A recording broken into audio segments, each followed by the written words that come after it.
Hi students, let's begin today's class, Chemistry Chapter 1, Chemical Reactions and Equations.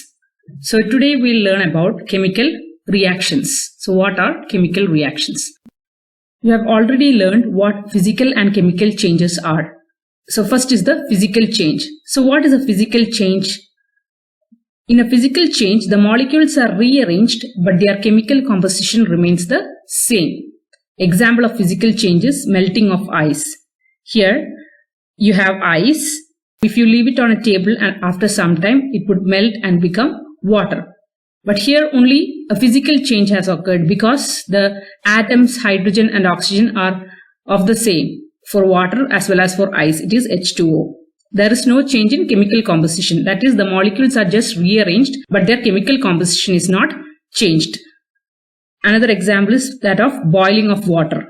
When you boil water, the water changes to water vapor. When you check, you will understand that the physical change is a reversible change. That is, when ice is melting into water, you can bring back water to ice. It's a reversible change. Similar way, when you boil water, the steam can be reversed to water. When you keep a lid on the top of the vessel, you can see it changed back to water droplets. So it's a reversible change. Now let's come to the chemical change. In chemical change, the molecular composition of the substance completely changes and a new substance is formed. So in chemical change, the chemical bonds between the molecules are broken and new substances formed with new chemical properties. Example of a chemical change is heating sugar to form caramel. So you might have seen when sugar is heated in a pan, it changes to caramel. The chemical composition of sugar is entirely different from that of caramel. So such changes are called chemical changes. Another example is that of rusting. Now, if you check these chemical changes, you will see these are irreversible changes. That is, you cannot bring back to the earlier substance. Once the change has occurred, it's permanent. So it's a irreversible change. This is the difference between physical and chemical changes. So let's move on to chemical reactions. So what is a chemical reaction? When a substance undergoes chemical change to produce a new substance with new chemical properties, you say it's a chemical reaction. That is, a substance is said to undergo a chemical reaction if the chemical bonds are broken and new substances are formed. So how will you determine if a chemical reaction has taken place? There are some observations from which you can understand if it is a chemical reaction or not.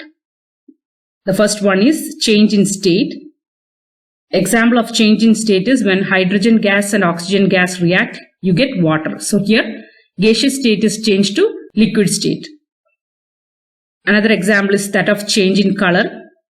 So whenever you notice a change in color in a reaction, you can say a chemical reaction has occurred. Example is that of adding phenolphthalein to a base. When phenolphthalein is added to base, it changes from clear solution to pink.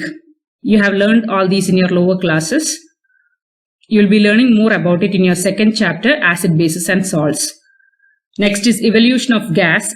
If any gas is evolved after the reaction, you can understand that a chemical reaction has taken place.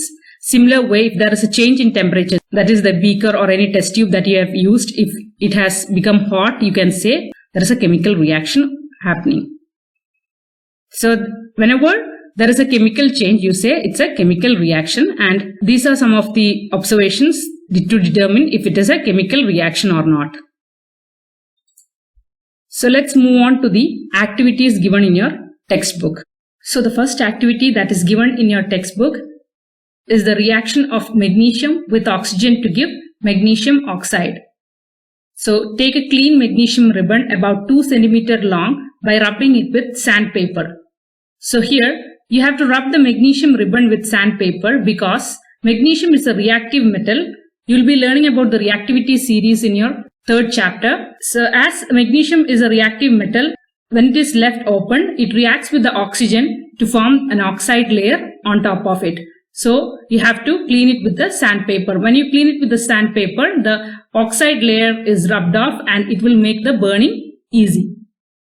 So after rubbing it with the sandpaper, hold it with a pair of tongs and burn it using a spirit lamp or burner and collect the ash so formed in the watch glass. So what is the ash that is formed here? That is magnesium oxide. It is a white powder. And you can observe that the magnesium ribbon burns with the dazzling white flame and changes into the white powder that is collected in the watch glass. So this is a chemical reaction. You can represent this reaction as magnesium plus oxygen to give magnesium oxide. I hope you remember how to write the formulas. I'll be going in detail to the chemical formulas while balancing the chemical equations. So here just know that magnesium reacts with oxygen to give magnesium oxide. This is the second activity, that is take lead nitrate solution in a test tube and add potassium iodide solution to this. What do you observe? So when you add lead nitrate to potassium iodide, it is a double displacement reaction. You will be learning about it in the next section about the types of reactions. So here what you see is lead nitrate and potassium iodide are clear solutions, and when you mix it up, you can see a yellow precipitate in your beaker. That is, lead nitrate has reacted with potassium iodide to give lead iodide and potassium nitrate. This is the yellow precipitate. It's called as precipitate because it is insoluble in water. This is also called as a precipitation reaction. The third activity is take a few zinc granules in a conical flask or in a test tube and then add dilute hydrochloric acid or sulfuric acid to this. Dilute means you're adding water to the acid to dilute it. So when you add the zinc granules, zinc is a metal, so when you add these zinc granules to the dilute hydrochloric acid or sulfuric acid, what do you observe? You observe that there are some bubbles formed near the zinc granules. These bubbles are hydrogen gas. So when you touch the conical flask, you can feel the temperature has increased. It will be hot. So this is also a chemical reaction. So here zinc reacts with HCl, hydrochloric acid or sulfuric acid to give zinc chloride and hydrogen gas. You will be learning in detail in your second chapter, that is a reaction of a metal with an acid. So here I am just giving you the examples of the reactions. So you have learned what chemical reactions are. Chemical reactions, the chemical bonds are broken and you get new substances. How will you represent these chemical reactions? The chemical equations are used to represent these chemical reactions. So what are the things that you see in a chemical equation?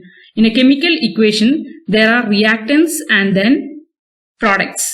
So what are reactants? Reactants are the substances that undergo chemical reaction. So let's take the example of magnesium and oxygen to give magnesium oxide. So here, these two are the reactants because they are the ones that is participating in the reaction. So after these reactants mix up, you get the product.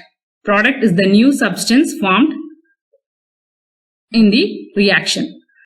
The reactants are written on the left hand side with a plus sign between them. Similarly, there may be one or more products. Here you have only one product, so I have just written the product on the right hand side. If there is one more product, you just represent with a plus sign. The arrow here shows the direction of the reaction.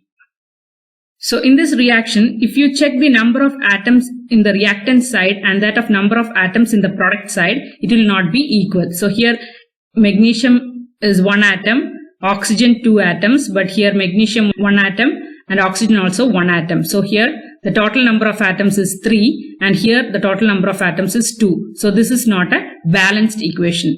It is called the skeletal equation. If you count and compare the number of atoms on each side, according to law of conservation of mass can neither be created nor destroyed. So you have to always balance a chemical equation. So in the next class, I'll be giving you some tricks on how to balance chemical equations easily.